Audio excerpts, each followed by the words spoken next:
Hello Sobat Sarastia, welcome back here with me, Miss Tia, and Dan halo Sobat Sarastia, aku Mas Indro di sini.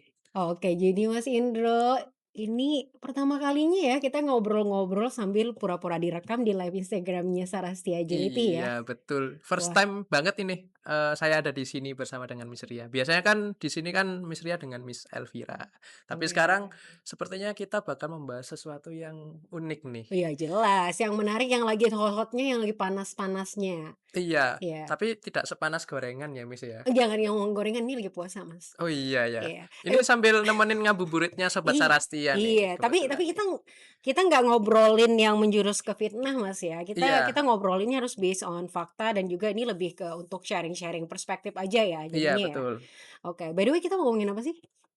Kayaknya Kita clue-nya ada ngomongin di belakang kita iya, jadi deh. kita akan ngomongin Gen Z Wah, ya. kita Jadi ngomongin Gen Z. Gen Z ini terkait sama loyalitas dan masa depan dunia kerja. Wah, iya bener. Iya. Apalagi saya kan Gen Z, teman-teman. Oh, si paling Gen Z juga Si nih. paling Gen Z.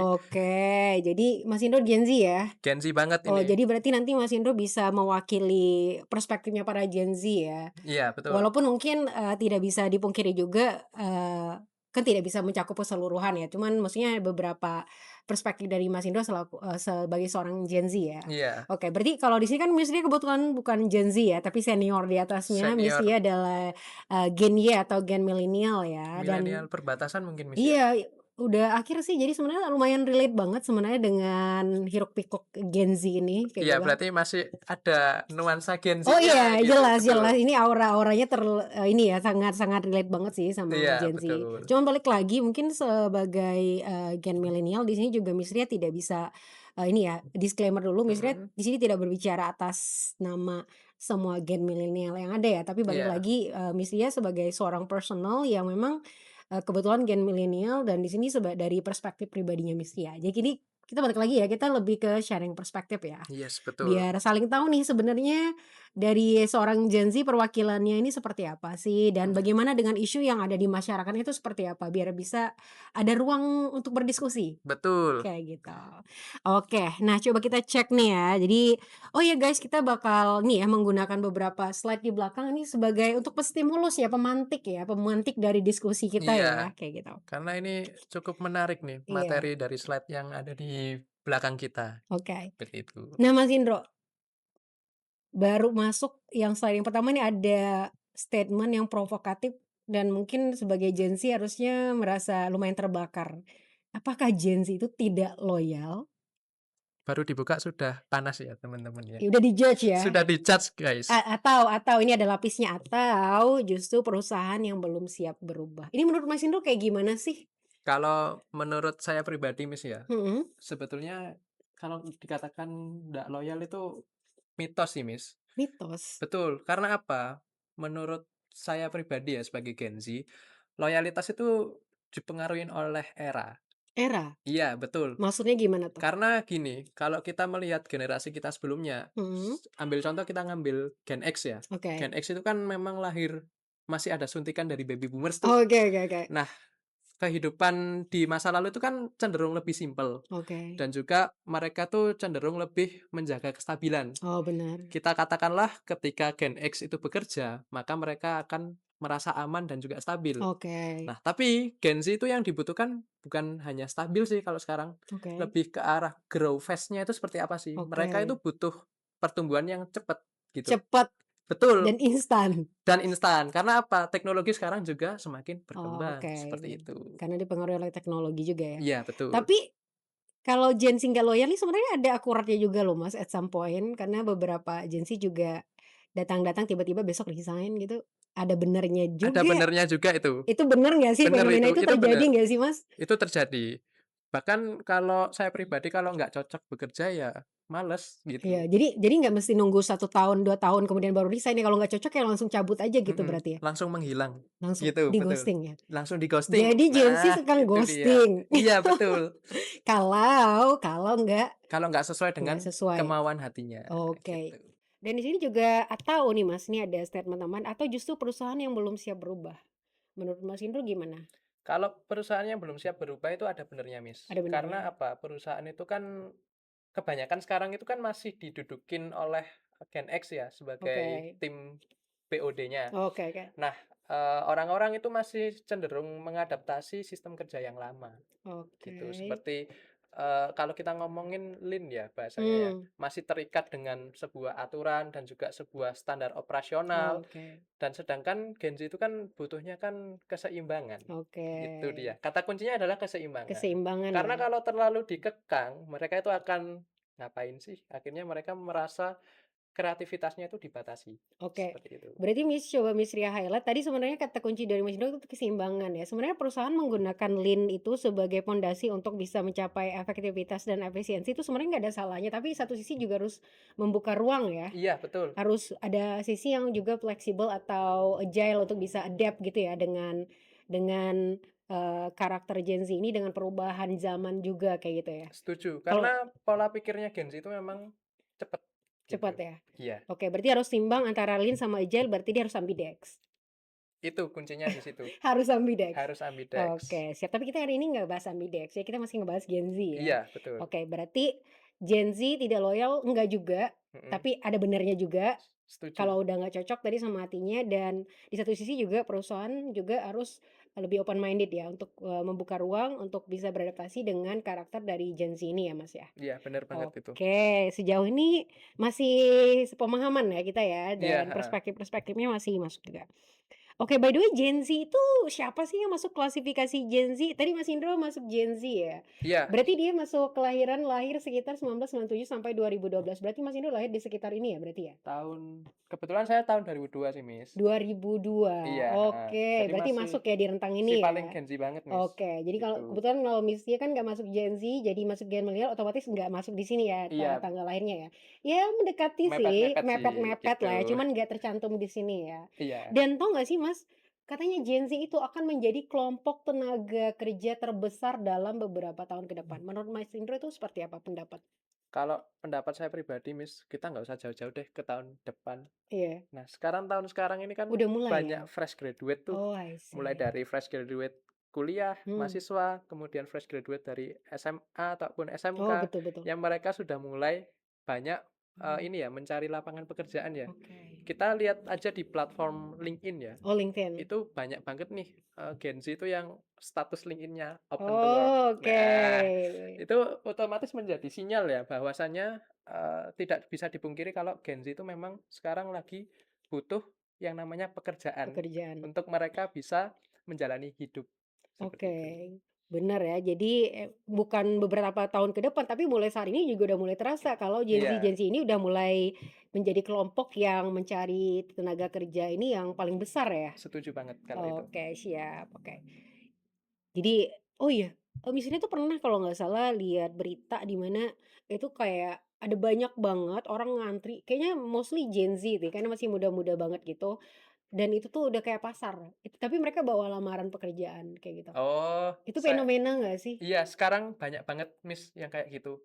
Kalau misalkan banyak tuh pakai baju putih sama hitam, kemudian sambil bawa amplop Ijazah ya ijazah, yang di mereka map-nya itu iya, ya? betul, mereka mengantri untuk mendapatkan lapangan pekerjaan, Iya, untuk gitu. interview kayak Yes, gitu, melamar gitu ya? iya, heeh. Wow, ini berarti ini sebagai Gen Z sendiri menurut Mas Indro melihat fenomena atau berita seperti itu gimana sih perasaannya? Kalau perasaan saya sih, sekarang ini ya, lapangan pekerjaan kan beberapa itu kan ada pekerjaan yang sudah hilang, Miss, karena Oke, ditelan oleh perkembangan zaman? Iya, teknologi. oke. Nah, akhirnya, Gen Z ini berusaha untuk gimana sih caranya dia bertahan hidup dengan cara mencari beberapa platform yang ada di internet untuk mereka bisa menyalurkan skill-nya untuk bekerja, Oke, seperti itu. benar benar benar. Berarti ini kita masih ada mau memperhatikan ini ya, ada hipotesis apakah untuk, lapangan pekerjaan ini kira-kira balance nggak sih, mampu nggak sih menyerap dari sumber daya manusia yang tersedia ini ya, yang para Gen Z ini yang Iya, mendominasi ini ya?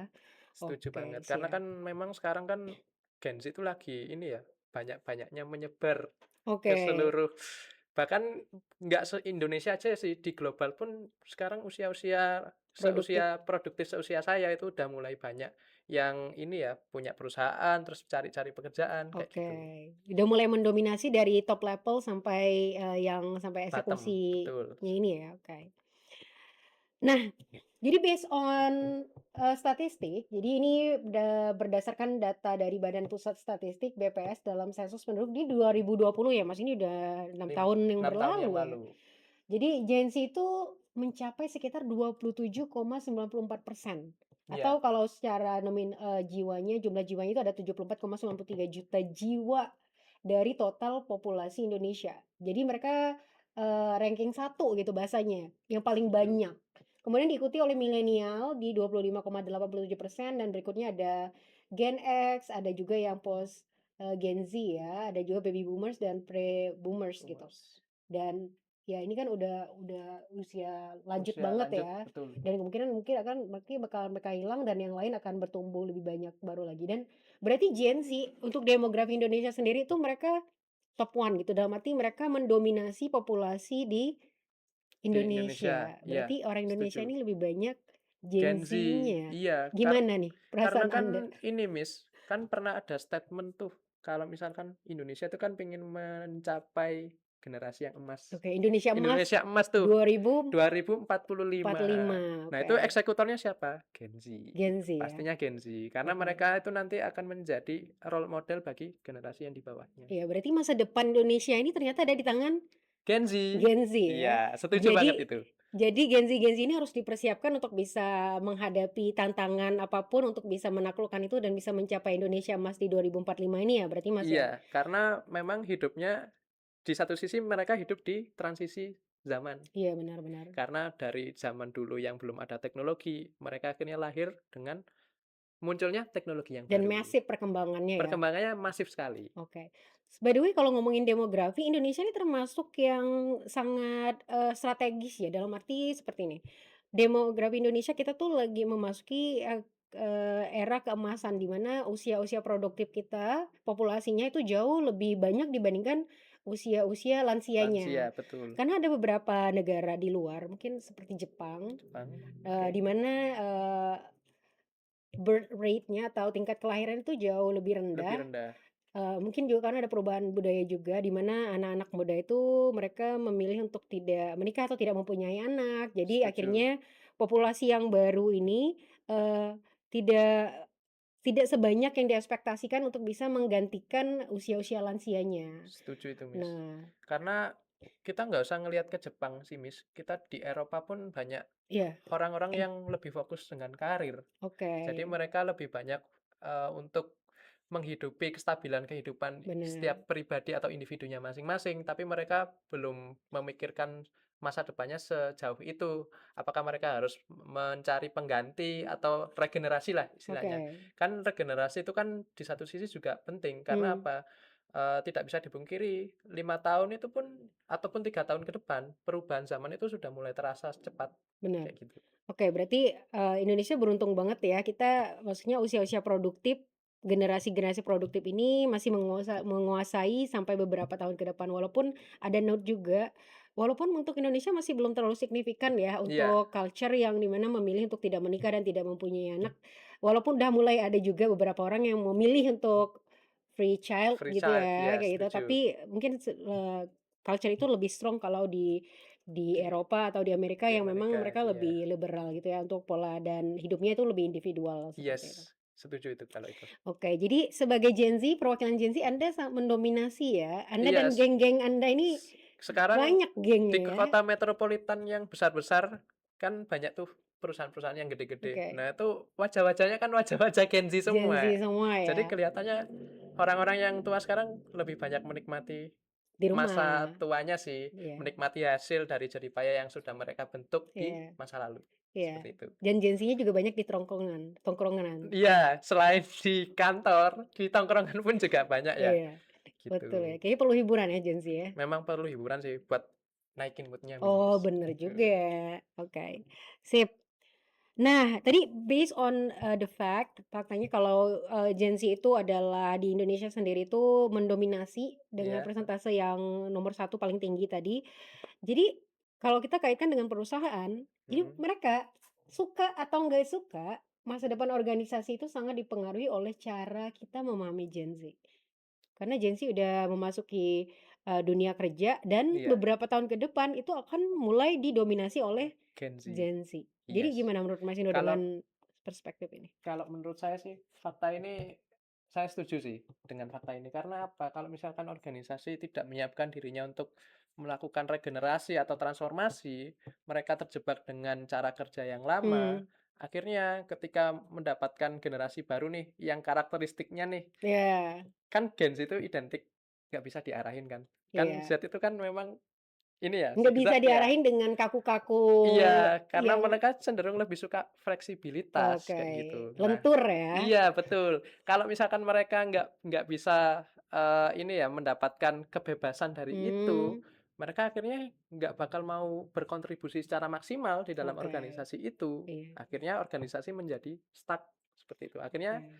muncullah statement, Gen Z itu nggak bisa kerja, Nggak bisa kerja, nggak bisa nggak diatur. bisa diatur lagi, susah banget diaturnya, gitu. Oke.